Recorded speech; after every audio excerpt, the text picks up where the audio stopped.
Welcome, everyone. Thanks for joining us tonight to learn about solar for apartments. I'm Mel Miller-Ewell, and I'm a climate emergency officer at the City of Yarra. I'd like to begin by acknowledging the Wurundjeri Woiwurrung and Bunurong peoples as the traditional owners and true sovereigns of the land we're joining from today. We also acknowledge the significant contributions made by other Aboriginal and Torres Strait Islander people to the life in Yarra, Banyule, Darebin, Merri-bek, and Stonnington. And we pay our respects to elders from all nations here today and to their elders past, present, and future.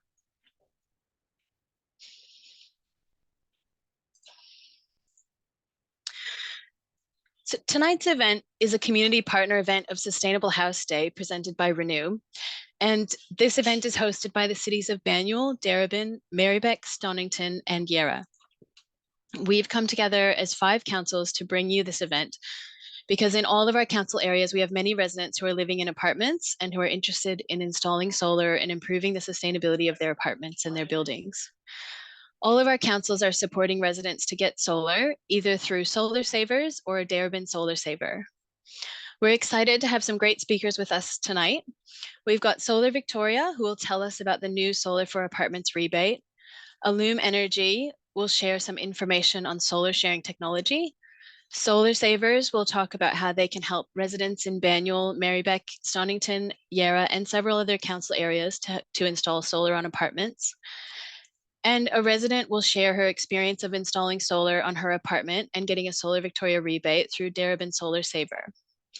After that, we'll have plenty of time for questions with the panel, and we'll have a couple of additional guests joining us for the panel, a technical representative of Specialized Solar and Electrical, who can answer additional questions about Solar Savers, and 2 representatives of Enviro Group, who can answer questions about Darebin Solar Saver. Before we hand over to our speakers, I'll briefly mention how we're using Zoom tonight. Our microphones are on mute and cameras are off, and this session is being recorded. So please post your questions in the Q&A section on Zoom, and we'll read them out to be answered by our panelists during the Q&A. So feel free to put questions in the Q&A section throughout the presentations. We'll also use the chat to share links during the presentations. And at the end of the session, you will also receive an email with links to further information as well as a brief survey to share your feedback on the event. And if there are lots of questions, we might answer some of them in writing in the Q&A and answer some live. This helps us to get more of your questions answered. So this is the first in a month of sustainability events designed for people living in apartments. This event is part of Sustainable House Day, but coming up we have the High Life Expo, which is a special event designed for people who live in or own apartment buildings and the people that help manage them. The High Life Expo is a free event, but you do need to book a ticket. You can use the QR code there or go to the link to register for the event.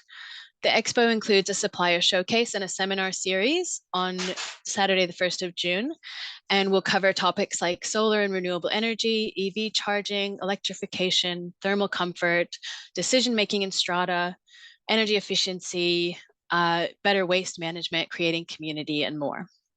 And as well as the High Life Expo main event on the 1st of June, there are 3 online High Life Expo events over the coming month. There's Waste Not, which is how to reduce and optimize waste management and recycling in apartment buildings on Monday, the 20th of May. Naturally Cool, which is about planting for cooling on Wednesday, the 12th of June. And the 3rd is called Getting to Yes, Navigating Good Decision-Making in Owners Corporations on Monday, the 17th of June.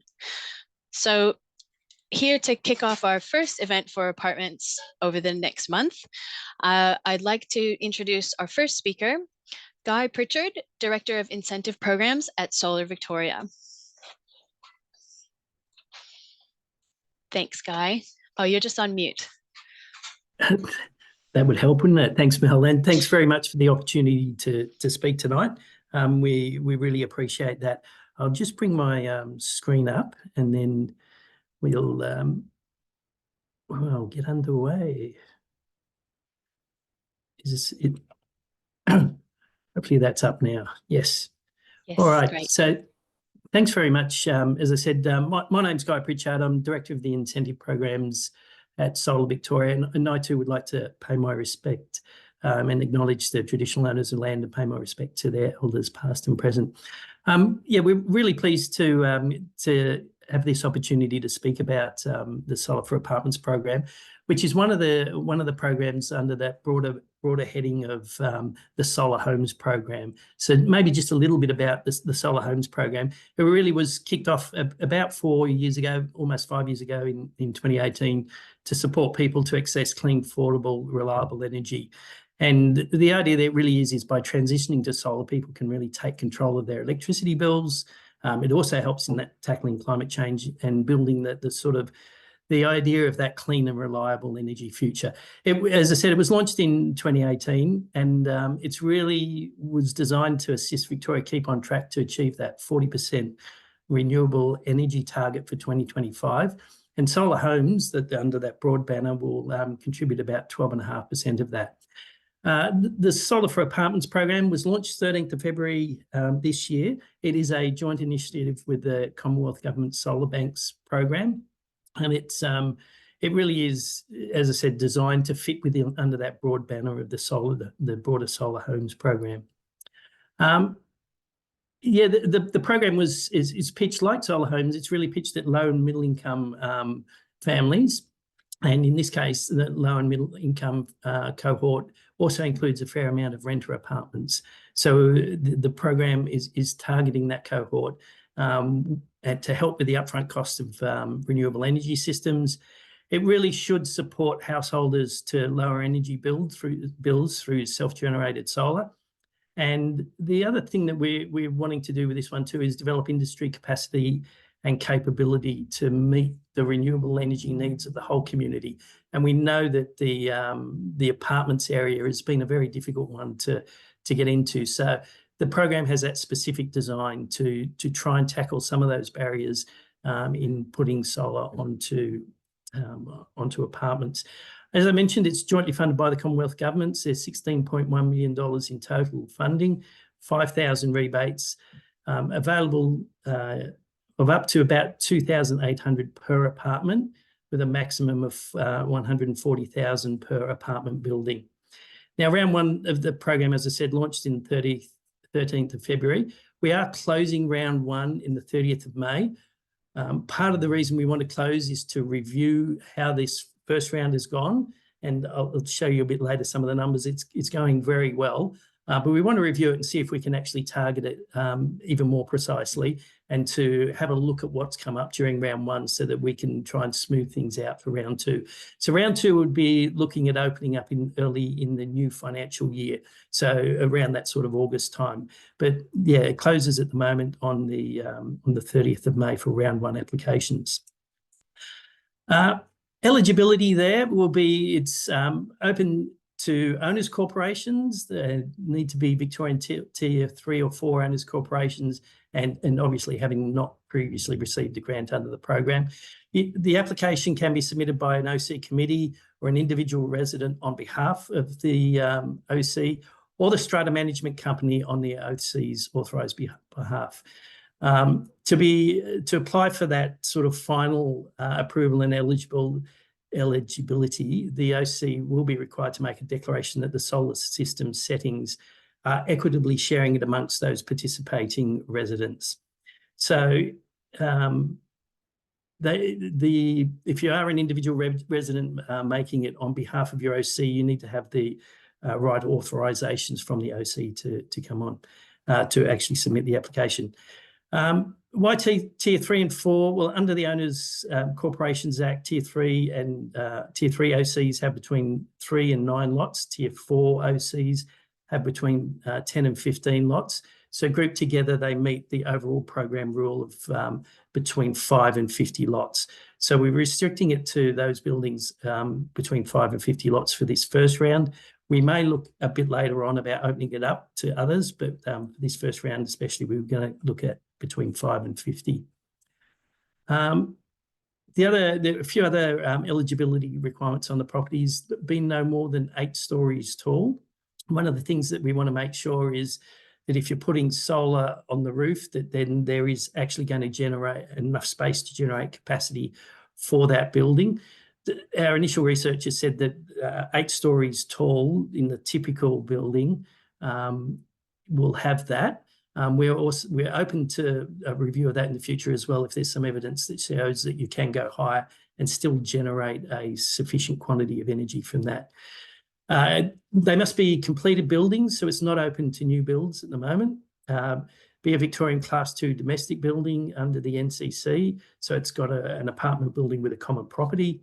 It needs to have a median capital improved apartment value of not exceeding 950,000. We will check that for people, but it'll need to be a median value of that. So some may be higher than 950, some may be lower, but it's a median value.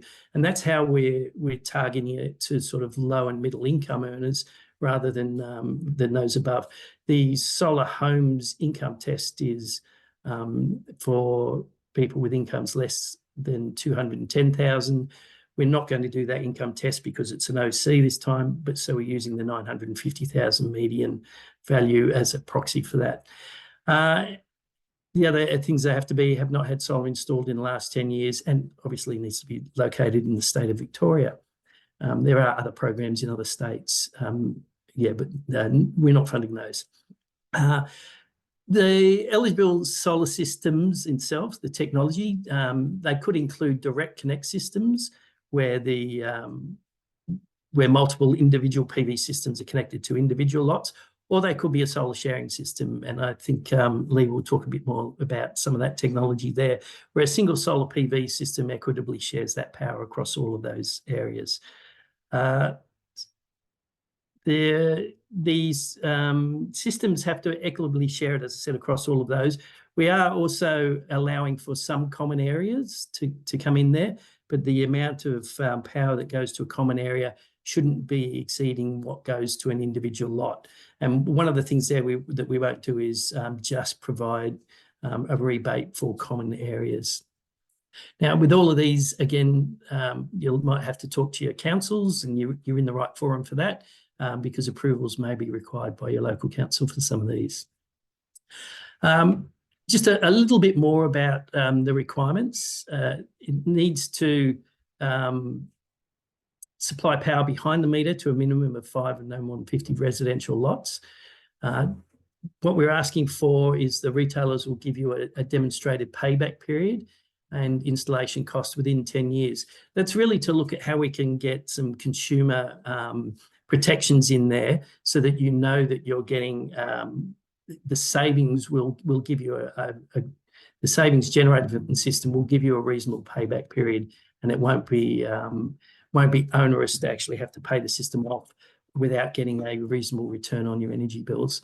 It needs to equitably share the benefits with participating residents, so it's not all going into one area, one common area or one lot, but it'll need to be equitably shared.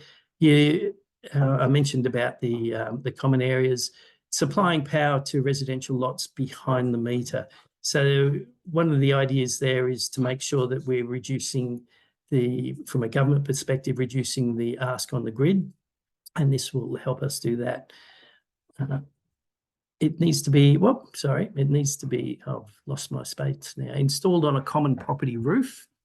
And we are asking that the eligible products are on our approved list, and the retailers are and installers are on our approved retailers and installer lists.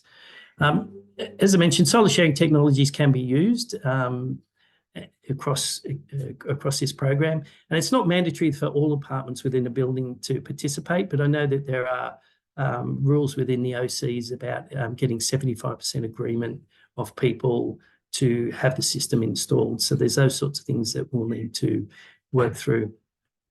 A few things that we require under the Solar Homes program: the minimum 5-year warranties for the technologies used, benefit sharing with common areas, that payback period, and the funds that we will pay will be up to 100% of the system purchase and installation costs, but to a maximum of 2,800 per participating apartment. So if the cost is lower than 2,800 per participating apartment, you could receive up to 100%. We have quite a few applications in already. None of them have hit that 100% level. We're looking at about 50 to 60, 65% would be covered by the rebate for most of the applications we've received now. But I'm happy to answer questions on that one later as well. The application process, we've talked a lot with OCs, with strata managers, councils and solar industry stakeholders about how to make the application process easy to get into, because we realise that then after that, there are actually quite a lot of barriers. So what we wanted to do is make it easy to apply. So there will be a two-step process. And the initial application, it essentially assesses the eligibility of the OC and the property, with an initial quote being that sort of step one. It's relatively simple application, can be quickly assessed by us to give a letter of conditional pre-approval.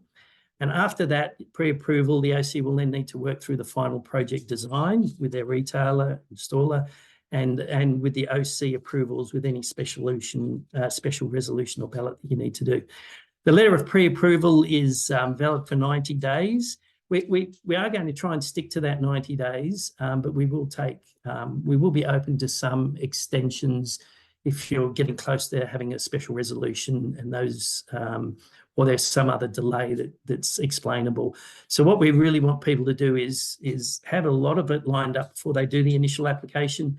Come in, get there, like you're going to be valid and will receive a rebate, and then move through into the more detailed design, detailed quote, and special resolution after that. So that two-step process is, as I said, is made to try and give people a confidence that they're eligible and not going to do a lot of work before they have to make a commitment. A final application will need to be submitted with a quote and detailing the final participating lots. And then we work through a funding agreement with all of the terms and conditions of the program and the timelines and the funding amounts, and the project will move into that sort of installation phase. And we will work, the OC will need to pay up front, but we will work through part payment, if that's possible, in two payment steps, milestone 1 and milestone 2.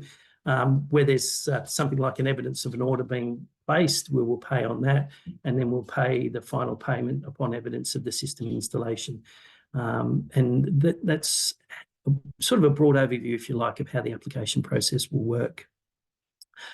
I know we'll come to questions later, but I'll just point out a few other quick things. There's a lot of support and resources on our website, and as well as through council as well. There've a lot of support and resources through there with a guide to solar for apartments. So check for our on our website and on the council websites if you do want to have more of a detailed look at how you get involved in this. And I thought just maybe share a little bit about the response so far. As I said, we opened on February 13. We've had, actually, I looked today, we've had over 220 applications now, looking at well over 3,000 apartment lots. Most of those are buildings between 3 and 4 stories high, and 54% are owner-occupied and about 46% are rented. Very much clustered around the inner city ring, as you can see there. The 42% are from Port Phillip, Yarra and Merri-bek. 85% are using a solar sharing technology, which is still a very new thing for apartments. The technology itself has been around for quite some years, but it's really, I think that people are coming a lot more comfortable with it, and it's becoming much more well established there. The average system size is 29 kilowatts. So they're reasonable size, but that also reflects, I think, the fact that there are three stories, and the average number of apartment lots is between 12 and 15, although we have had some applications with up to the full 50. So as I mentioned, just to reiterate, May 30 is the end of round 1, but we expect people will start getting ready for round 2, which we plan to open in the new financial year. I'll just leave. When are we doing questions, Mel? At the end of the presentations here? Yeah, that's right. So we'll go after the end of all of the speakers. If you'd like, would you like to talk through these briefly, or do you want to leave it No, till that's the end? okay. Okay. I just left it there as a place marker. I wasn't quite sure Yeah. whether we're going to do that, but there are frequently answer questions on our website as well for people. Yep. So I'll stop Right. sharing and I'll hand back to you, Mel. Thanks so much, Guy. That was really informative, and I hope that gave everyone a really good overview of the new Solar for Apartments rebate and how you can apply. And if you have questions, please pop them into the Q&A and we'll ask them out during the question time. And so now I'd like to introduce Will Anstey, who's the Housing Partnerships Manager at Allume Energy. Will is going to talk to us about solar sharing technology. Thanks, Will. Thank you, Mel, and good to see everyone attending. Really good turnout. For those that don't know me, I'm a housing partnerships manager here at Allume, and I guess to introduce Allume Energy, and I'll flick up my slides very briefly. To introduce Allume, Allume as a company is a Melbourne, I guess, born and bred sort of company. Been around since 2015. Came out of the University of Melbourne back in the day as a small startup, and have grown, I guess, strength to strength, and are now, I guess, an international company based here in Richmond, in the city of Yarra, which is quite circumstantial. And we manufacture here in Melbourne, which is our sole share product, and we export internationally, mainly to the US and UK and across Europe. But Australia is still our largest market, and Victoria should be our largest state coming through. With that, let's just make sure my screen's sharing properly. Here's a little bit of an insight into our team as well. Very small part of the team. This is the Australian-based team. I guess the big thing to note is we're all sort of lovers of clean energy, and really here to make a difference in the world and really bring, I guess, solar to all of those in the, I guess, in the residential market who traditionally couldn't access the benefits of solar. So really excited to hopefully work with a lot of people that are listening here today. So first question I usually get asked is why shared solar? So there's a lot of, I guess, reasons to go about this. Very similar reasons to that of a standalone home resident. And in a nutshell, I guess as a precursor, the purpose of what we do here at Allume with SoulShare is to sort of produce or bring the traditional approach to solar that is on a standalone home and bring that to apartments, but do it in a much more efficient way. So by having an apartment building, one of the key things is able to utilize that roof space for a bit of money making in a way, or saving of electricity bills. So with such a large, I guess, roof space for a lot of these buildings, it is really important that, that is an opportunity. Probably a lot of people's perceptions are skewed by, the really big tall apartment buildings in the center of Melbourne. But in reality, the vast majority of, I guess, strata buildings or owners corporations in Victoria are a lot of those 6 to 30 apartment size buildings. So there is a very large market for opportunities such as this, and based on what Guy has also mentioned earlier, that's been shown through the applications that have been coming through for the funding. Other key thing is future-proofing your building as well.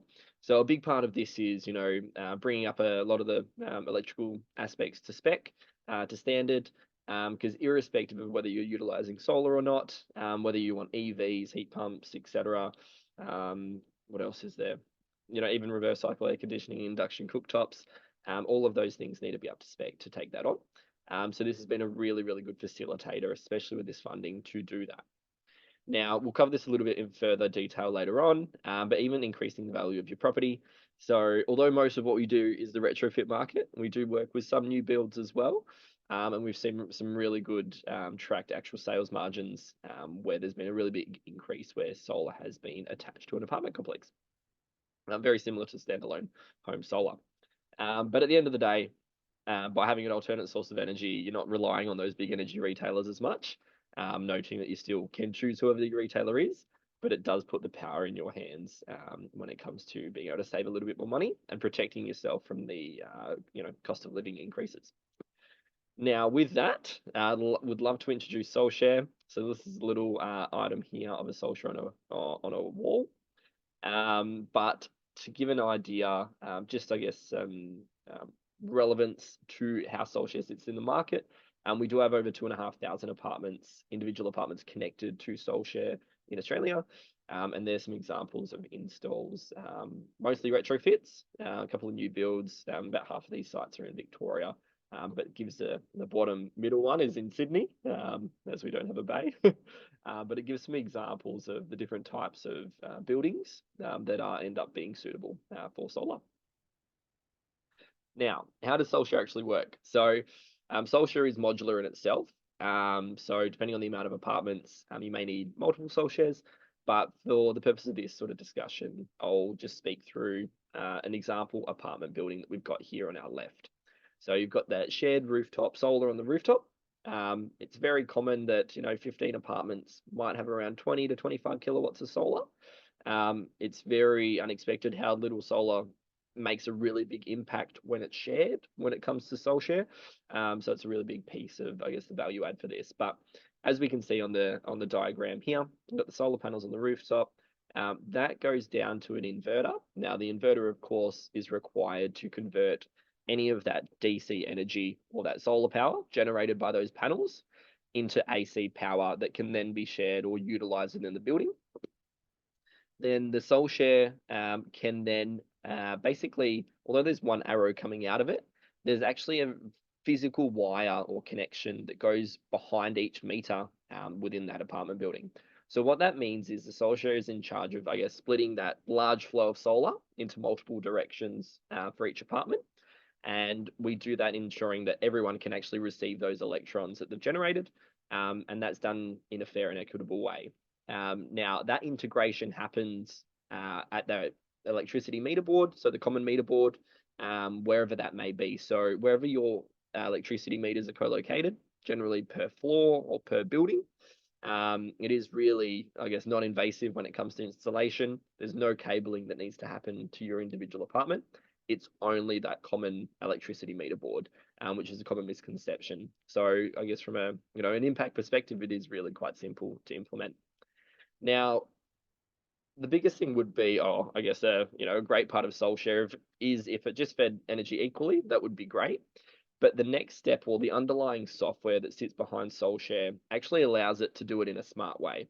So we're constantly 5 times a second measuring the energy demand or energy load of each apartment and constantly figuring out where to send that solar at that point in time. So a very common, concept that we look at is if I myself, I'm in unit 1 of this building and I'm working from home today, whereas my neighbor in unit 2 is working from the office. I, of course, home, have the potential to use some of that solar, whereas my neighbor doesn't. So at those points in time, I can actually access a lot more solar than traditionally would be allocated to me because I'm sharing in that much larger overall system. Now, day to day, it'll vary how much solar everyone gets, but what SoulShare ensures is per calendar month, everyone receives the total volume of solar associated with their ownership. So the ownership usually is either equal per apartment or as per strata lot entitlement. So it just means that everyone gets their full volume of solar. As to how they use their own solar is up to their sort of own energy behavior. So you might self-consume, a large portion of it. You may still feed a little bit and sell it back to your electricity retailer. Everyone has that ability, and it is up to you to self-utilize that energy. And you do also have full monitoring of all of that data as well, and as well as your energy usage data. So it's quite a really cool tool that you can use to maximize your savings, but also ensure that you're not, increasing your energy usage just because you have solar, which is quite common. It also means you can track how much you're actually saving as well. Other key part of that is what the systems are designed for. They're 25, 30-year systems. So what that means is those systems are designed for the building. So that's why we usually match strata lot entitlement or OC lot entitlement as well as possible. So it ensures everyone gets that similar percentage savings on their bills for the long term. And then that's that, I guess, it's a feature of that property that can be added for the long term as well. And when you sell your property, you have that benefit. Now, this is just a little example of how the sharing works. We'll be able to share some of these slides as well. And also feel free to reach out for a bit more information. But this example goes an individual system comparison. In this scenario, we have a 1.7 kilowatt individual system compared against a 1.7 kilowatt allocation with SolShare. Now, note with SolShare, you're not limited to 1.7 kilowatts. You can instantaneously access up to 6 kilowatts in most scenarios. So it does mean you're not feeding energy back to the network or back to the grid to your retailer all day, every day for peanuts or 7 cents or 5 cents, depending on what your plan is, when other times of the day you might be paying 30 cents for energy. So the real, I guess, tool of SolShare is making sure you self-consume as much of that solar on site, and you don't sell as much back to the network, because as we can see from the numbers here, you've got to sell 4 units of energy at 7 cents to offset the purchase of 1 unit of energy from your network. So it's just about better utilizing that energy. And because you are pulling from a much larger system, even in those evening periods, you can, cover a lot more of your peak loads when the sun's not shining. Now, from there, we have a little pool photo. This is just to sort of mention, getting shared solar is very similar to a pool in an apartment complex. Everyone gets that benefit. Everyone gets to share in it. Not everyone uses it at the same time. And that's where that variability really helps in maximizing those savings. There are some really good situations for those investor owners as well. So apart from the value increase with your property, with the common area being connected as well, you'll still get the benefits there. And then the residents will get benefits, whoever's living there, owner, occupier, or renter, because they have that electricity account and they can choose whoever their retailer is. And there are a lot of mechanisms to allow that to work as well. We do have some data as well around this, just around the, I guess, the increase in property value. And there's quite a few data points that we've got here. I'm more than happy to elaborate on that, where you approach us directly as well. But probably just to lead into the Q&A as well, to give people some ideas on what they're curious about. But we get a lot of questions on roof types, roof access, convincing owners that are uninterested, and how the sharing works. So more than happy to sort of elaborate on this. And we've got a really capable panel here as well who'll be able to answer a lot of these questions. And obviously, Guy's gone through the funding. We are very privileged to be a part of this program as well, have a technology that's suitable. So we really implore anyone that's sort of interested in it, even if you don't proceed, definitely explore on what your building suitability is when it comes down to it. So with that, I'll hand back to you, Mel. Thanks for the opportunity. Thanks very much, Will. I'm sure we'll have some great questions coming through for you. We've got a few coming through already, which we'll save for Q&A time, and I'm sure we've got some more that will come through because I think there's a lot of interest in the SolShare technology. And now I'd like to introduce Anna Imberger, the program leader of Solar Savers, who will be joined by Scott DeGabriel, who is the apartment specialist at Specialized Solar and Electrical, who are the solar supplier through Solar Savers. Thanks, Anna and Scott. Great. Thanks, Mel. I'll just set up my screen here. Apologies. Oops. Sorry for this. Okay.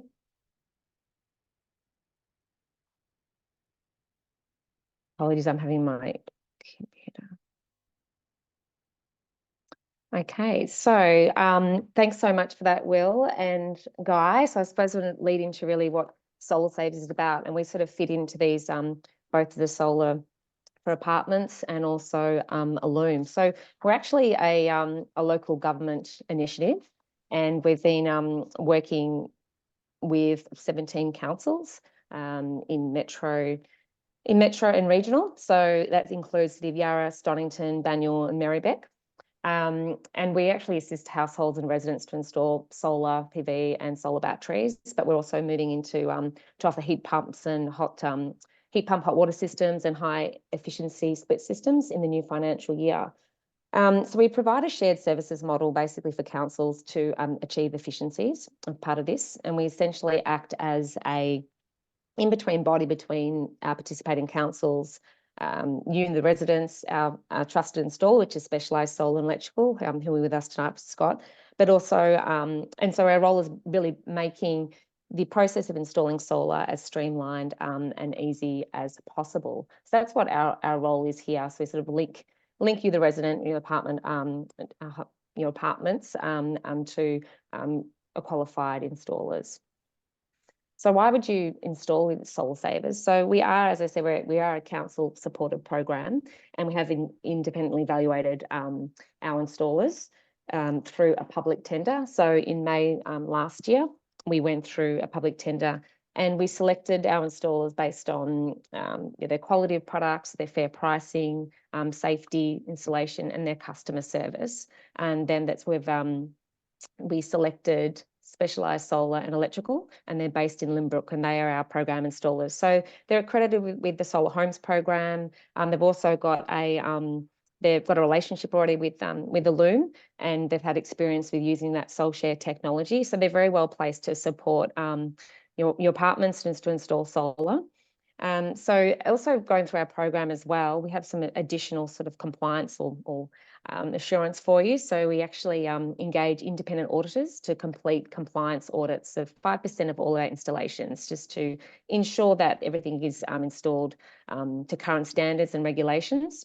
And this is in addition to the standard certificate safety inspection that you receive at the end of the installation. We also do OH&S audits as well, just to ensure that your installers are safely installing the system at your property as well. So we have to make sure that they're working around you in a safe manner.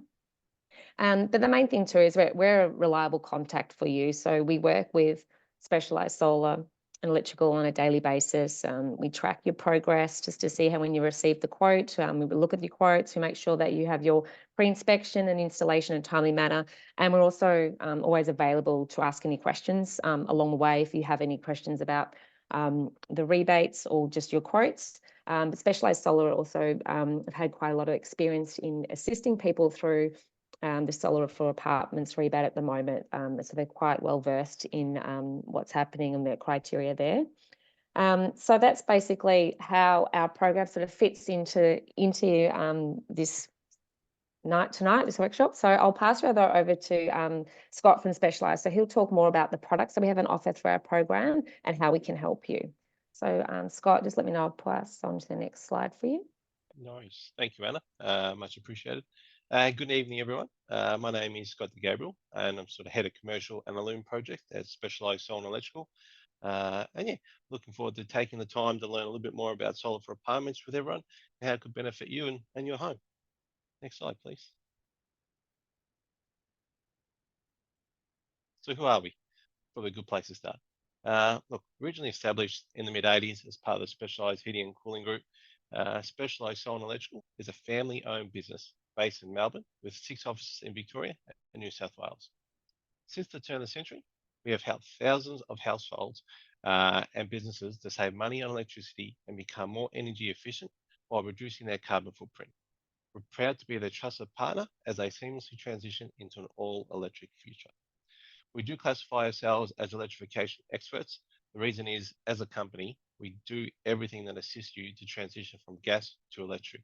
So on top of solar PV for apartments, we can do solar PV for residential properties, commercial properties, hot water heat pumps, heating and cooling, induction cooktops, battery storage, electric vehicle chargers, electric vehicle stations, lighting, switchboard upgrades, meter panel upgrades, weather sealing, basically anything electrical.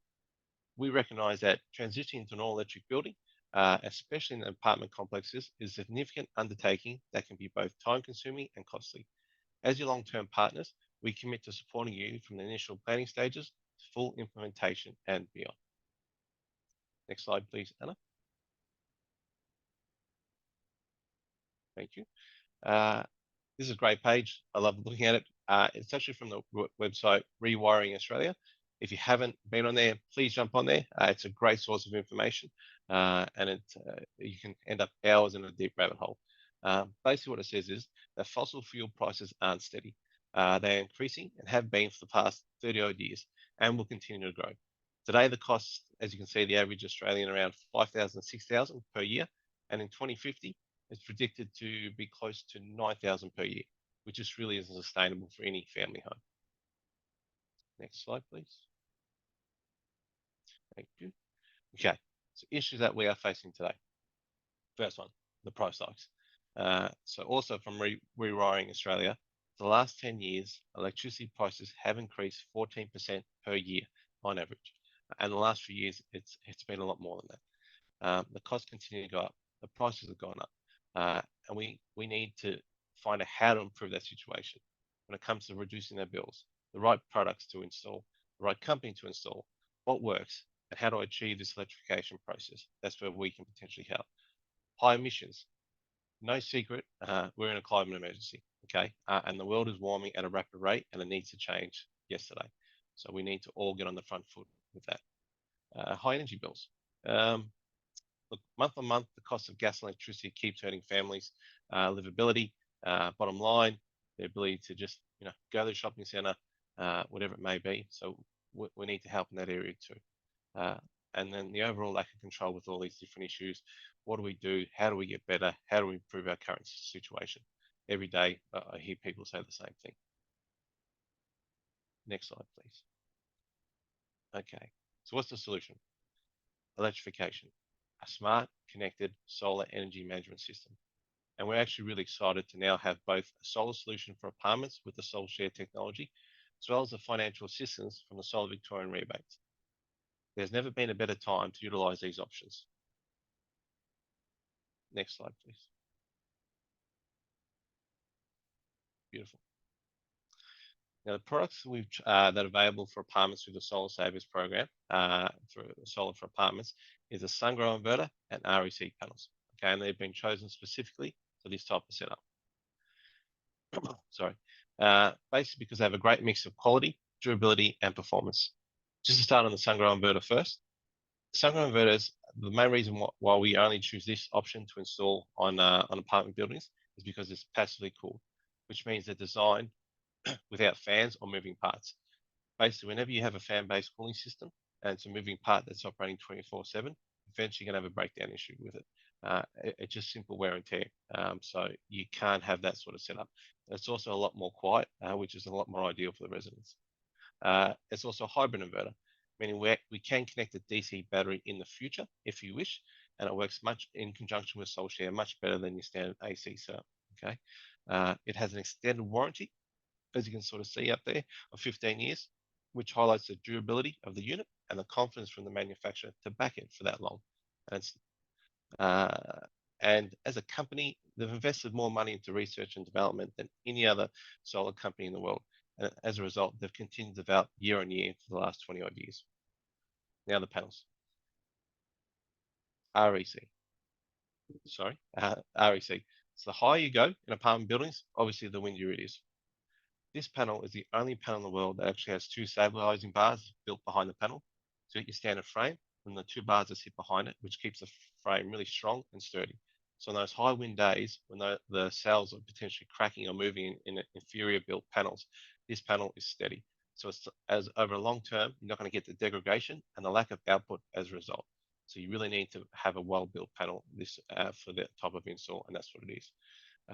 And to back that up, it actually has the lowest claim rate out of any solar panel manufacturer in the world. So out of every 1 million panels that are manufactured, it's only 72 panels that have a claim on it. And I think that's at 0.007%. It's pretty remarkable when you consider the company has been around for over 28 years, and the panels have been installed 28 years ago. And you can go on their website and check this. They're still performing at over 90% day one efficiency. And technology has come a long way since then. So basically, you do have more chance of being struck by lightning than one of these panels breaking down. Just to summarize about this panel, the Alpha Pure R panel has heterojunction technology, which basically means it can produce more power than any other panel in the world. It can start earlier, finish later, produce in all light conditions, and provide each resident and apartment owner with more more electricity for their apartment and more savings long term. And just to summarize for both these products, because it's really important when looking at this type of solution. So both products are backed by strong local support and presence in Australia, meaning that help is always just around the corner if you do need it. You can enjoy peace of mind with industry-leading warranties for all products and installation. So as I mentioned, the inverter is 15 years parts labour. The panels are 25 years. And just on the inverter, not bad considering the industry standard is 5 years. Workmanship warranty, which is the installation, and probably our most impressive warranty considering. The industry standard is now 5 years. We do 15 years. Okay, so no one's ever come close to that in the industry. When you have the high-end quality installs that we do, and you're dealing with high-end quality products, you should be able to guarantee that workmanship, which is what we do. There's also the whole of system warranty, which is the NETCC program that was brought in by Solar Victoria. Now we've matched that to become part of the program, but it wasn't too hard considering all the other warranties were triple that across the board. And then finally, we have a guarantee of energy output for the first 12 months. No other company in the industry will actually guarantee that output. Now, should you want to extend this for the next sort of 15 odd years, you can do that as long as you complete a yearly service and clean through our company to make sure that the system can perform to the level that we know it will. Next slide, please. Beautiful. Cool. Thank you. Okay, so how to sort of register for the through the website tonight. So if you go on the Solar Savers website, you go on the top right-hand corner where it says Get a Quote. Then you go down to homeowners there and click on that little icon there. From there, it will take you into the next slide. And then you would select the council that you live in. So whatever it is, Banyule City Council, City of Stonnington, Merri-bek, and City of Yarra. Okay, so you can click whichever one and then it'll take you through the process to be able to register. Once you click the appropriate council, then it'll take you through a variety of questions and ask you to potentially add some photos to your initial application to allow us to better assess the site before we even chat to you. From there, once you complete that registration, through the Solar Savers website, it will come to us, and from there, we'll book you in for a discovery consultation with one of the specialised solar and electrical experts in the field. Once during that process, we'll understand a bit more about your site and understand, one, if we can potentially help, two, what the site requires and what you guys are looking to achieve. If we feel like we can do that, we'll then book in a time to for one of us to complete a site visit and do a walkthrough where we get a better understanding of the potential issues that might arise at the site and also what was needed for the site. Once we've done that, we'll then provide you with a no obligation indicative quote, and this can be used for the Solar Victoria rebate application. I've had probably close to a dozen now that have done this, and it's been a really easy process for them, and we can assist you through that process if you have any questions. And then from there, once it's all approved, we then say we'll need to organise for a head electrician and a structural engineering report. Now, no corners can be cut when we're discussing solar for apartment buildings. You need to consider some significant safety aspects, and making sure the roof is protected is paramount. So if you're not getting a structural engineering report, you're cutting a lot of corners. So that's why for us, it's a must. Part of that process for a site inspection for head electrician and structural engineering report will give you those costings if we get to that stage. And then finally, once we've done that and completed that process and finalised the quote for you, we'll then happy to attend the AGM and the OC meeting to present and answer any questions. So that way everyone's well and truly across what that might look like. Beautiful. Next question. Next slide. Okay, beautiful. Now, basically from here, it's the benefits. So with the solution offered through the Solar Savers program, here are your benefits. You're finally going to get protection against price fluctuations. So for too long, people in apartments haven't been given that opportunity to protect themselves from the 14% increase year on year. Now it's finally your chance. Transparency into your energy usage. So through that, through this solution, we will provide monitoring. So you'll be able to see how much solar is being produced, how much utilizing in your own home, and how much is being exported back to the grid. Therefore, allowing you to adjust and change your habits to utilize as much of your solar power as possible through that daytime period to lower your bills ongoing. It'll obviously also reduce your carbon footprint and help protect the environment. Okay, so being able to finally make a significant change to climate, this climate emergency will be something that we should all strive for. And lowering your energy bills. Now, for a key factor for a lot of these people is they want to see a return. Be able to have that control, lowering your bills month on month, quarter by quarter, will obviously ease the financial burden that a lot of families are experiencing at the moment. And generating your own renewable energy, finally gaining independence and control from electricity companies, the grid, and the ongoing issues that we're all facing on a day-to-day basis. Next slide, please. All right. That's me. I just want to say thank you very much, everyone, for joining me today. Hopefully you guys got a little bit out of it. That's just the initial process. Look forward to potentially hearing more about how we could help everyone. Thanks very much. Thanks so much, Scott and Anna. And I think Donna has shared the link to Solar Savers in the chat if you'd like to find out more. So now I'd like to introduce our last speaker for tonight. Bridget Ryan is a resident of Darebin who has installed solar on her apartment, and she is going to share her experience. Thanks, Bridget. Thank you. Thanks, Mel. Thanks for having me. I probably won't be too long, but if you have any questions, I can answer them.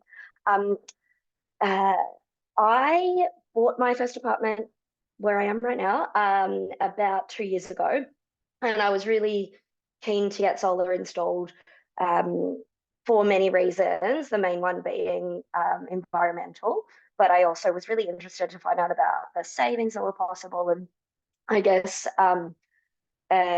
having a longer term impact on the price of my apartment if I do choose to move on. So all of the aspects I think we've talked about in the panel so far were on my radar, but primarily my motivation was environmental.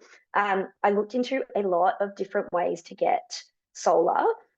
Most of the options that I looked at were about getting everyone in the building on solar, and that seemed really challenging to me. I'm in a building of 8 apartments. It's just a 2-story 70s building. It's not very flash, and I'm the only owner-occupier. So for me, convincing the OC to get solar for the whole building just didn't really seem possible. I flagged it and there wasn't any uptake. So then I started looking into how I could do it by myself. I think the systems, the programs that you're talking about tonight might be a little bit different to how I did it. I know it's a new program, but kind of based on what I went through. So I applied to the Solar Saver program in Darebin, which combined with the government rebates, gave me the regular savings from the rebates, as well as Darebin paying upfront for all of the costs for my solar system, and I pay that off over 10 years.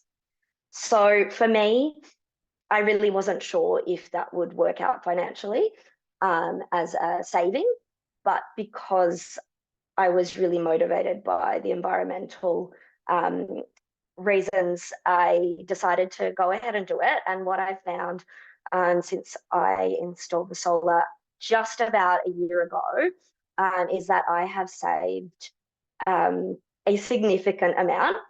I'll say that my my habits have changed.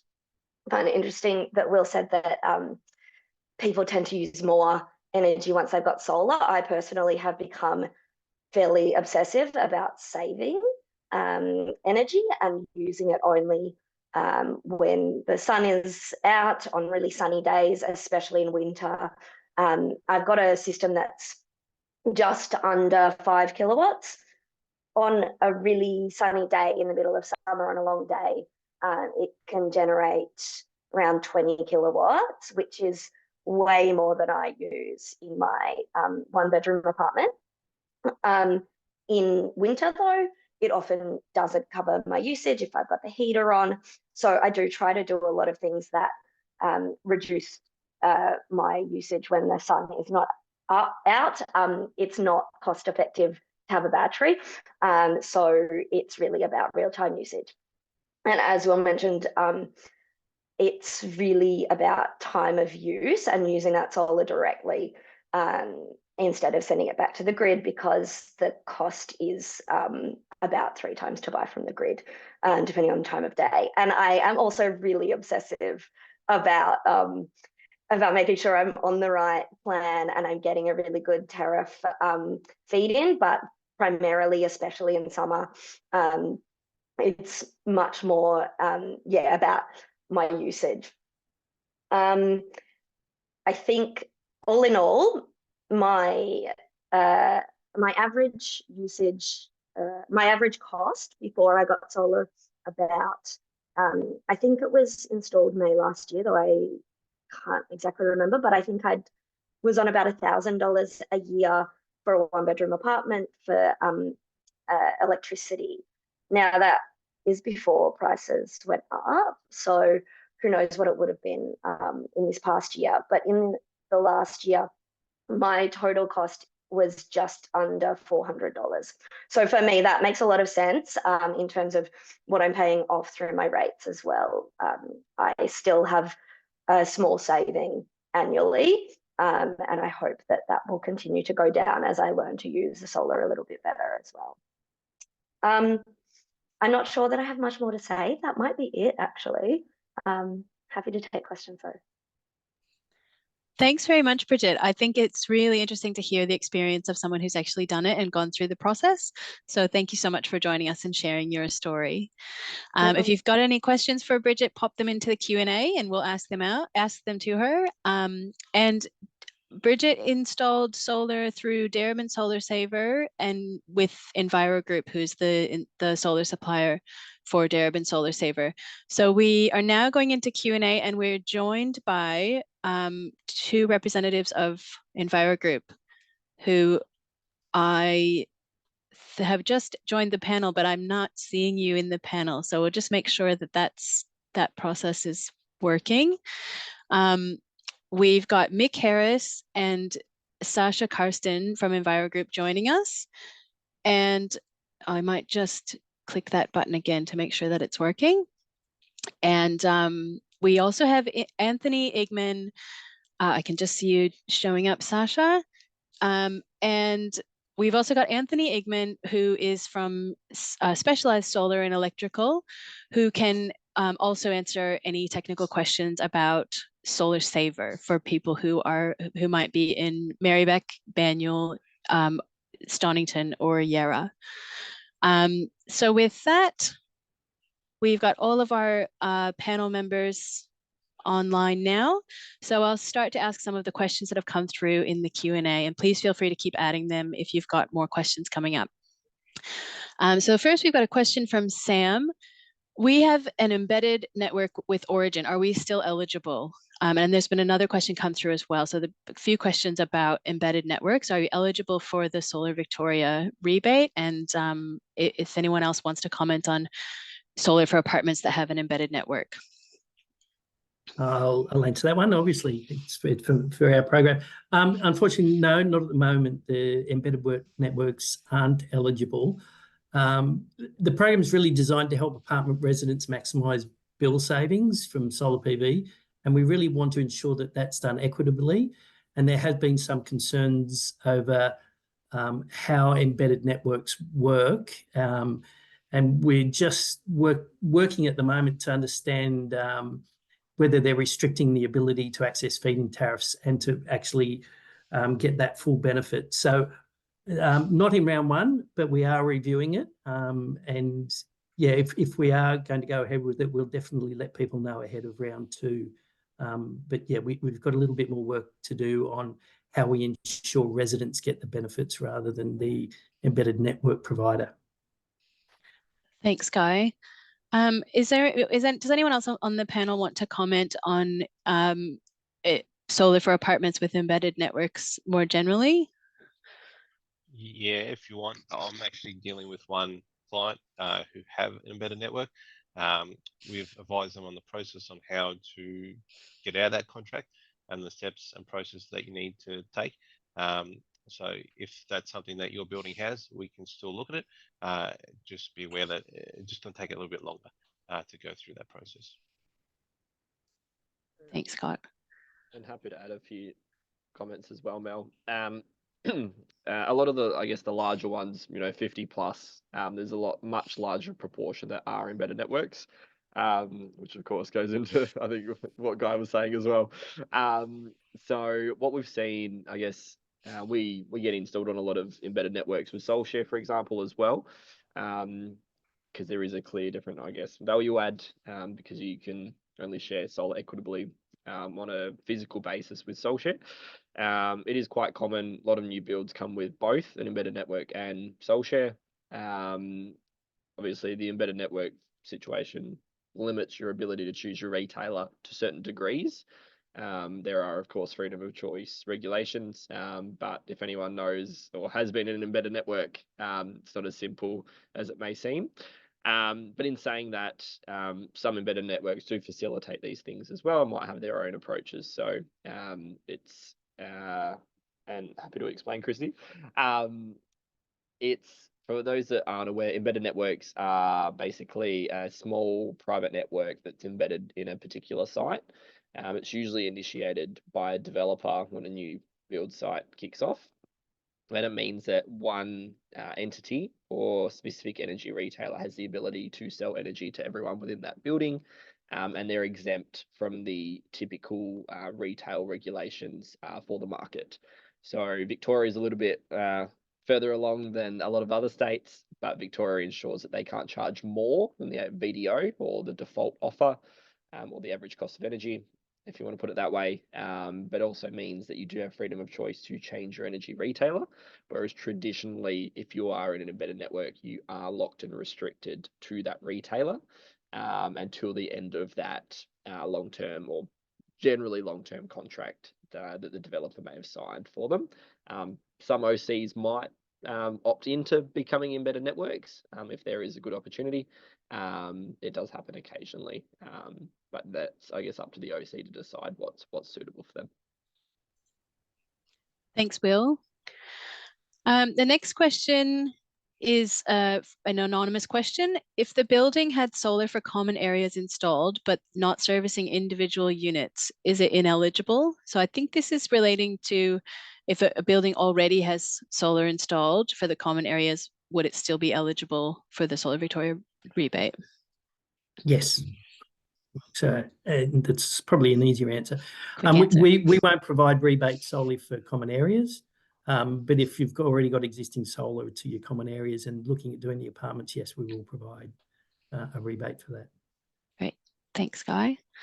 Now we've got a few questions relating to cost and savings and payback periods. So I might try to combine a few of these because there's a few similar questions. So we've got an anonymous question. On average, how much will units or flats be saving after installing solar? And someone else asks, on what basis have the percentage of savings been calculated? So I think that's, if we could have a bit of a comment on the expected savings. And then there's also a question about payback periods after receiving the solar for apartments rebate. Is there an average payback period? I'll answer it, and then maybe some of the technology providers can answer how they do it. We've calculated the average saving at $500, but we are also very well aware that there's probably not such a thing as an average apartment or an average apartment block. There are a lot of variations to that theme, but the one that we've got is a median of $500. How is it calculated? This might be a bit of a sidetrack, but one of the things that we do insist on is that Solar Victoria authorised retailers are signatories to the NETCC, the New Energy Technology Consumer Code. And under that code, they are required to provide a payback period, which is essentially looking at the installation and product costs, and then a calculated savings based on the size of the system and things like that. So it's very simplest.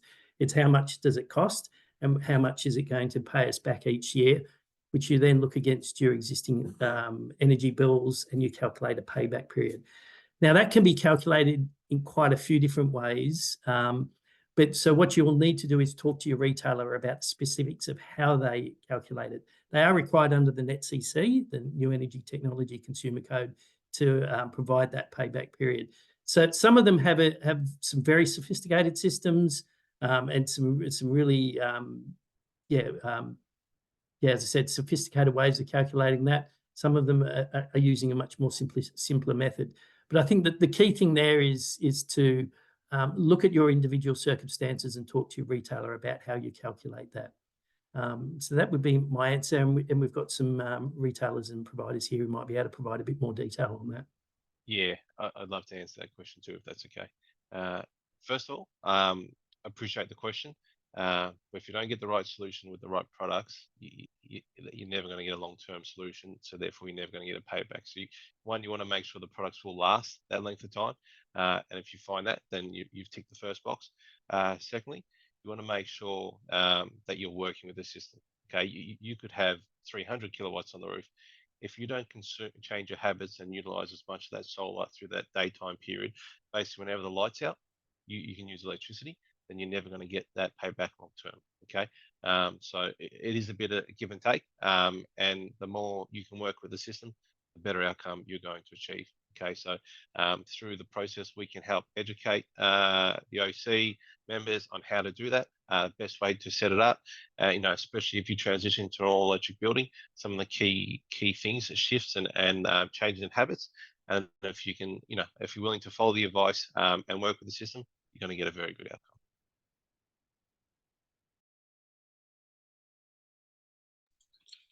Thanks, Scott, and thanks, Guy. Is there anyone else who wanted to comment on the expected savings or payback period questions? Happy to expand a little bit. I don't know if anyone from Enviro wants to chat, but it's good to see everyone as well. For a lot of the reference data that we put in, we do a lot of feasibility, studies that go into the pre-approval process or stage 1 of the solar VIC funding. So our feasibility studies that we provide is sufficient to get pre-approved for a site. So always welcome to facilitate those, even prior to even getting in touch with, obviously, specialised Enviro Group, whoever ends up being an install partner. But the key thing is that we sort of model our data against the 2,500 apartments that are already connected to SolShare. So we get generalized data and average data on usage, savings, self-consumption, and all of that. So it gives us a really good sort of estimate, very conservative estimate on what we can recommend the savings will be. And also noting that a lot of apartment complexes still have a fair way to go on the electrification journey. So, I mean, a lot of, gas cooktops, gas hot water, all of that jazz. So it can be a bit of a journey. So I guess the first year annual savings aren't necessarily indicative of that 25, 30-year lifetime of that system, which is fairly typical. So there's a few considerations to make there. But at the same time, you do get all that data and information after install as well for your own usage. So you can definitely match against what's anticipated as well. Thanks, Will. So I think to sum up those 3 answers, the next piece of advice is probably to get in touch with a solar supplier and get a quote and get that tailored information for your own building. While we're on the topic of cost, we've got another question about the upfront cost. So Sophie asks, what would be the average out-of-pocket fee for installation? Is this expected to be covered by residents, or does the owners corporation normally cover it? And noting that the comments that have already been made about there not really being a typical apartment building, there's probably a lot of variation. If anyone wants to comment on some average fees or a range that people might be expected, and then how is that cost covered by the residents and the owners corporation? I can give a little bit of an answer to that and just what we're seeing coming through in some of the applications. So as I think I mentioned, it's roughly 60% of the cost of most of the existing applications coming through is covered by the rebate. So you're left with 40%. Now that 40% does, to translate into an actual figure, is quite hard without knowing the specifics and the cost of how much is the system going to cost. So, but I would say, and this is off the top of my head, it looks like it's costing between 1,500 and 2,800 odd per apartment, possibly for the residents. We have had some apartment buildings that look like it's going to cost them 10% of the total cost. That's rare, but there are a couple there as well. So in some ways, as I mentioned before, it's hard to really estimate that. But if you're thinking about it in terms of an investment, if you're getting $500 return on a $1,500 investment, I mean you're not going to get that anywhere in the stock market or anything like that. So a good way to think about it is in terms of how long is that payback period, how much am I paying, and how much am I saving? So, and then having a look at almost the return on investment there. I think that's, yeah, the more we've become involved in this program, the harder it is to answer specifics. And just while I'm on that, there's questions there about, you know, we've got multiple OCs under a big OC. If you've got specifics, because it's a bit hard to answer that, we'd need to see a bit more detail. Get in contact with us about that as well, then we can talk you through in some of those specific circumstances. We've had a couple of those sorts of ones come through. But if your circumstances is way out of the average, yeah, come and have a chat with us, I think is probably the easiest way. And we can give you a steer on whether you're going to be eligible or not. I'll hand over again if the guys, so anybody I'll wants just to jump pick in up that. Guy, if that's all right. So I appreciate that. That's your experience with some of the buildings we've been dealing with. You know, if you're dealing with a building from say the 1970s or 80s that doesn't have a switchboard at all, all of a sudden, you know, to require a full switchboard or custom board, potential relocation, running to each individual meter, then all of a sudden those costs will be higher. But it's also about protecting the building's long-term viability and helping set up to the transition to an all-electric future. So it's not just as simple as, hey, here's a switchboard for solar, here's a switchboard for the next 50 years. You know, and there might be additional, you know, costs where you need a crane, you know, labor. So each building, in my experience, has been pretty different because they are all unique. They all do provide their own challenges. And basically, each quote we send has been tailored specifically for that building and have their own challenges. So yeah, we'll tailor that solution to see what's best long-term solution for that building and then present that to the OC.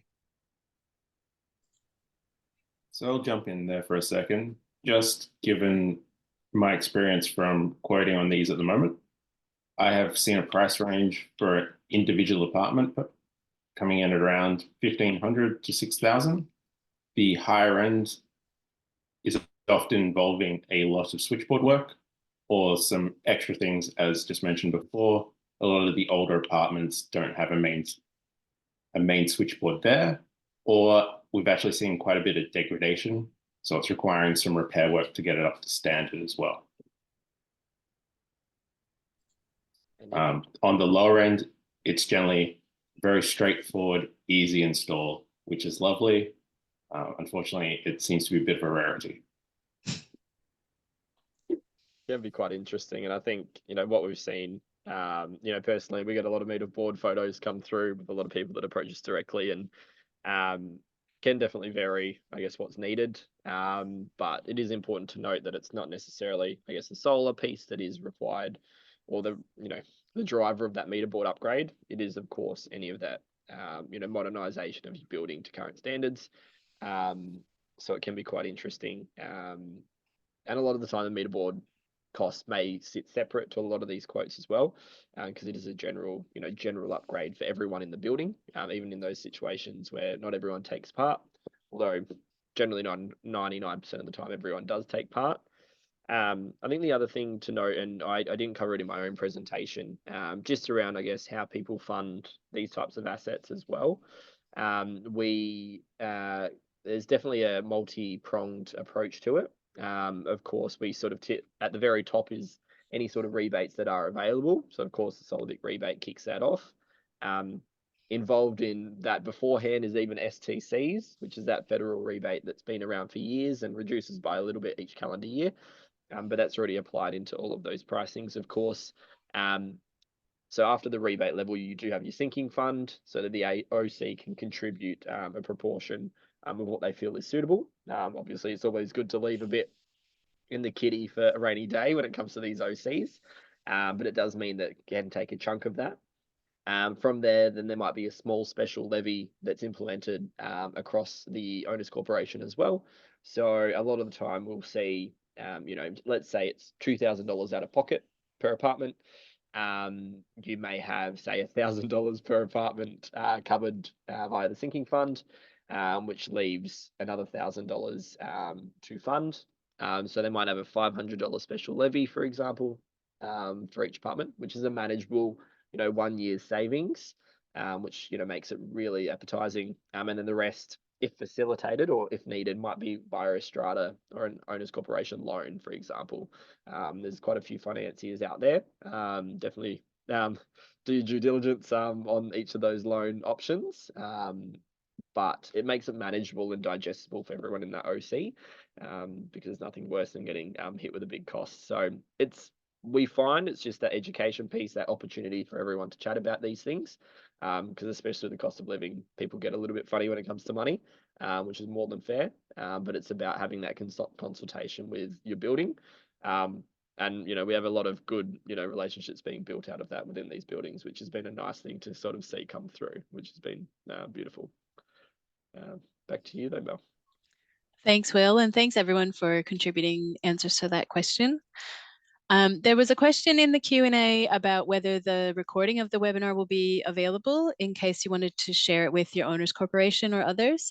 So yes, it will be available on the council websites for the hosting councils, and we'll email you a link to that when that's ready. The next question is an anonymous question. Can you please share information on home energy rating requirements, as Will mentioned, coming in for apartments?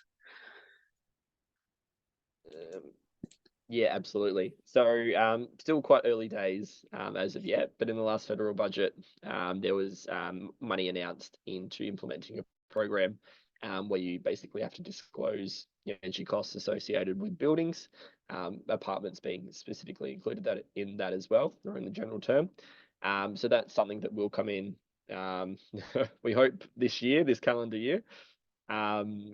It could be a little bit longer than that, but it sort of will definitely increase that value that having solar connected to your apartment does provide, and having solar that's behind your own meter, where you have that ownership of that solar being delivered to you. So I guess for any of those early adopters, and I guess the funding that's available at the moment through Solar Vic and the federal government is a very high proportion. I'm not sure whether it will remain that high. I don't know.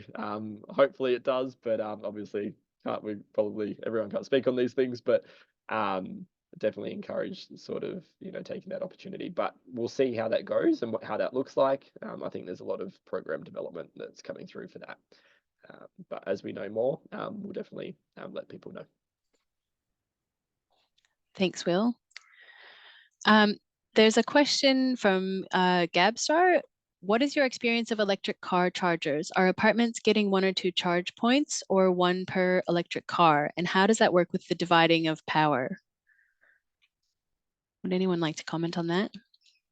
Happy to cover the SoulShare, how I interact with SoulShare, and then I'll leave it to the rest of the panelists, of course. I guess traditionally there's 2 approaches when it comes to EVs.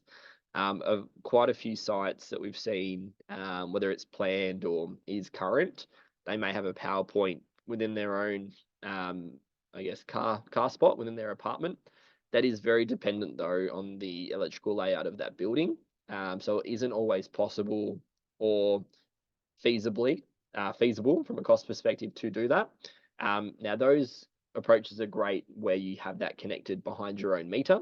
So any sort of energy that you're consuming with your EV is just a load, very similar to within your apartment, but it's behind your meter. So it's really good to be able to use your, shared solar allocation in that way. Traditionally though, where SoulShare is not involved, most installs for EV charging will go via an EV distribution board and come off the common area connection. So your common light and power connection. That allows, larger and faster chargers to be utilized within those complexes, because it allows for demand management with that. And generally there'll be some sort of billing system implemented that allows people to be charged generally per month, or when they use that energy, as to the amount of energy they've consumed and charged their EV with. And whether that's to each and every car park, or as car parks opt in, or in the visitor car parks, there's a lot of options. But there's a lot of, consultants and, specialists here today that can definitely assist with those things and what's right for your building. Yeah, I agree with everything that Will said. And also buildings that we've been dealing with, they've just been so so different options. Some have just a simple GPO connected to each parking spot. Some have their own individual smart chargers to each parking lot. Some have designated EV chargers in the public area, and they share it. There's different EV charging and have different codes for different setups and charge individual owners. So there's a variety of setups, and it's pretty much what's suited best for your site and how many people have EVs. And there's a range of factors that will then determine that. And then we have to potentially look at load management systems, complete a feasibility study for the building to be able to see, one, what the load is, what it can handle, and what infrastructure is required. So yeah, it's a process that needs to be taken if you want to look down that path. Thanks, Scott, and thanks, Will. There's an anonymous question. Is there any council support to help owners negotiate with their owners' corporations to get approval for solar installation on common roof space? And noting that there are a number of barriers to overcome. I'd just like to mention a project that City of Yarra and Merri-bek did last year to develop a series of guides called Unlocking Sustainable Strata. So if you visit the links that Donna has shared in the chat to either go to the Yarra Council website or the Merri-bek Council website, you can download the Unlocking Sustainable Strata guides, which do aim to provide some guidance into how to negotiate those decision-making processes with owners corporation and other guidance around installing solar and making apartments more sustainable. And the Yarra Energy Foundation has also published a guide to solar for apartments, which Guy shared in his presentation earlier. So you can also find that on the City of Yarra's website and the Solar Victoria website, as well as the Yarra Energy Foundation's website. And I think if there's further support that you are seeking in a specific way, please reach out to your council, because that's something that we need to hear from residents, what type of specific support they are seeking and what barriers they're facing. And that helps to inform what programs and support and resources we can provide in the future. To add on that, Mel, if possible, I thought it might be useful just to speak through a bit of the decision making within the stratas as well. Quite often there is a consensus that you do need, I guess, 100% of the people within the building to sort of opt in. I guess owners corps are a beautiful thing because I guess anything when it comes to, say, solar on the rooftop forms in Victoria forms a special resolution or the requirement for one. So the decision-making process behind that is generally either done via an AGM or an SGM, so a special meeting, or an action via a voting ballot. Now, with that, a special resolution can be passed through as per any other standard special resolution. For those that are aware of them, it's very standard there. But for those that aren't, where there is a 75% consensus or voting that says yes, it means that that decision can be passed straight through. Where there is a interim special resolution, that is where 50 to 75% of lot entitled or lots or entitlement say yes, and no more than 25% say no. In that period, it's open for approximately 28 days for those objections to come through. But then if not enough objections come through, but there's at least 50% that say yes, it's passed through as a full special resolution. So that means that that can be implemented for all within the building.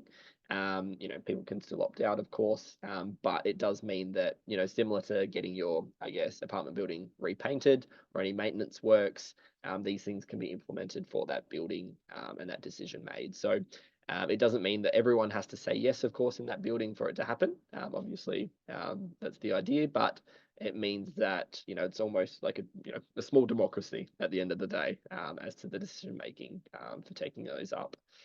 The other thing I was going to say is on pre-approval as well, and whether Guy wants to mention or speak on this a little bit, but template voting ballots are also supplied with the pre-approval as well as a lot of the other documentation that's required.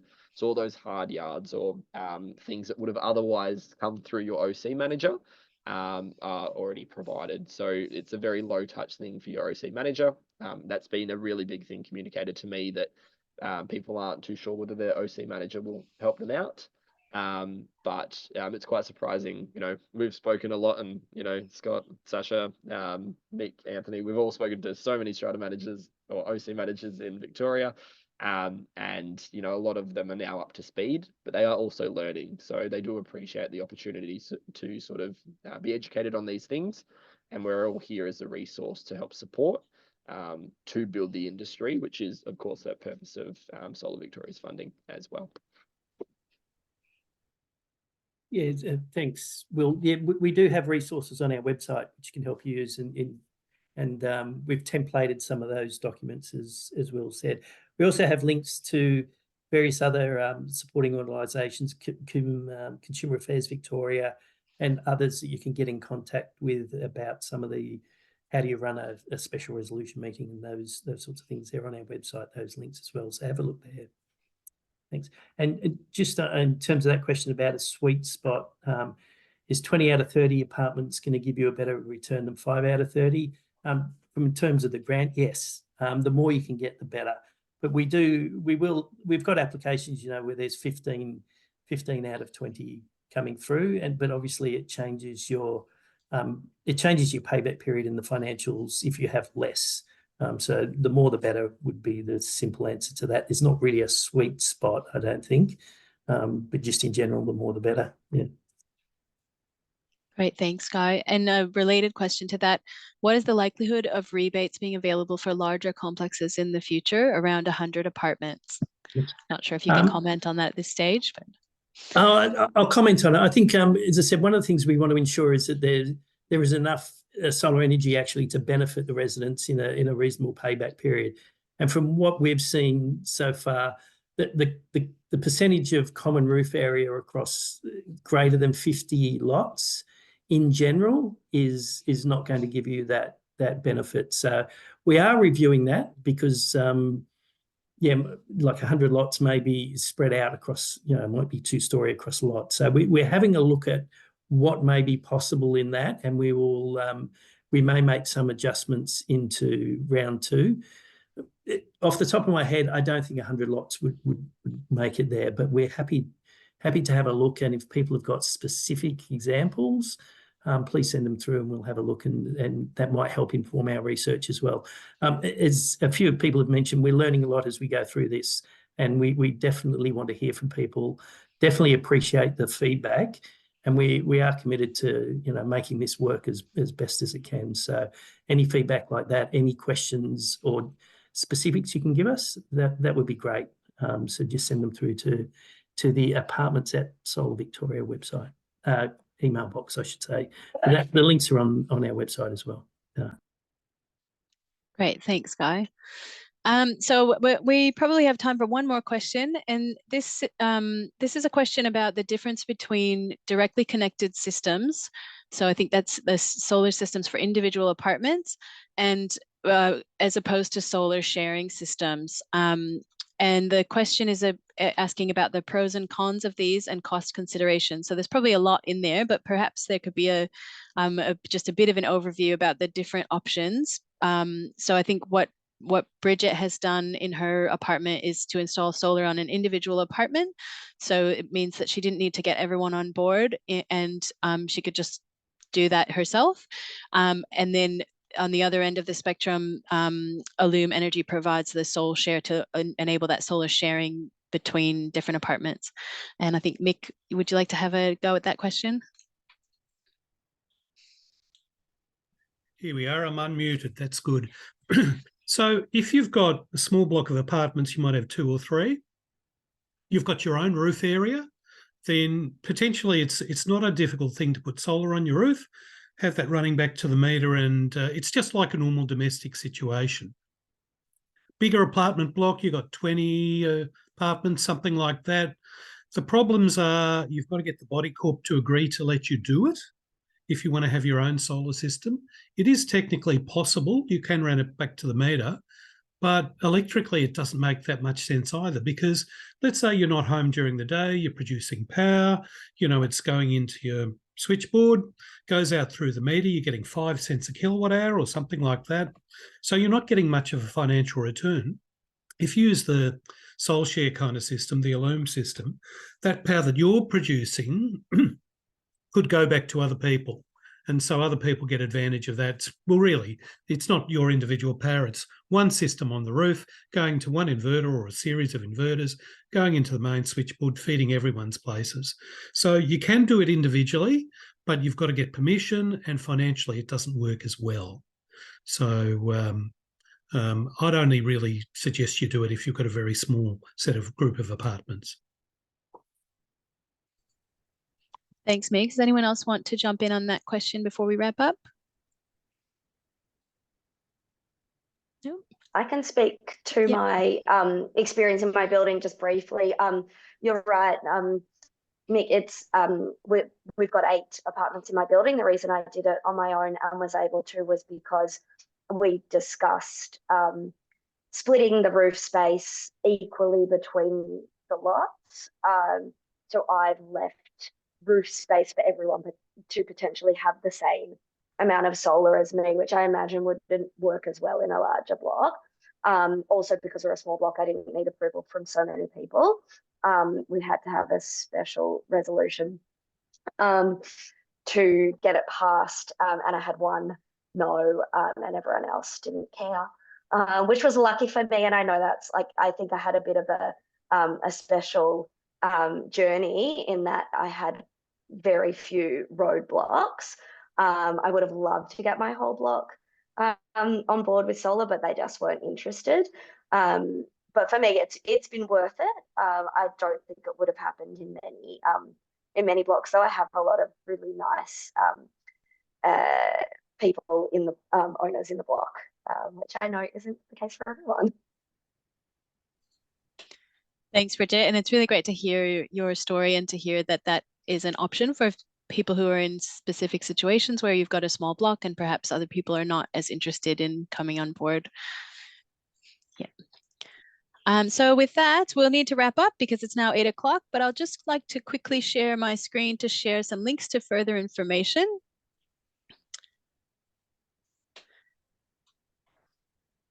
Can you see that screen? Fantastic. So I just want to say a huge thank you to all of our speakers and panelists tonight. I think we've got a lot of information about solar for apartments that's been shared this evening. And we have managed to get through a lot of the questions, but I know that there's a few people who haven't had their questions answered. So if we haven't had time to get to your question, please feel free to reach out to the relevant people. You can reach out to, as Guy mentioned, there's an apartments email address at Solar Victoria. You can reach out to Solar Savers, Darebin Solar Saver, and any of the 5 councils. There's some links to further information on the screen now. So please visit the pages for each of the councils, if you live in one of these councils, the Solar Victoria Solar for Apartments page, Allume Energy, Solar Savers, Darebin Solar Saver, and the High Life Expo. So thanks again for coming tonight. You will have an email coming to your inbox with these links, but also a short survey. So we'd love to have your feedback on this event. And we hope to see you again soon at the High Life Expo or another event soon.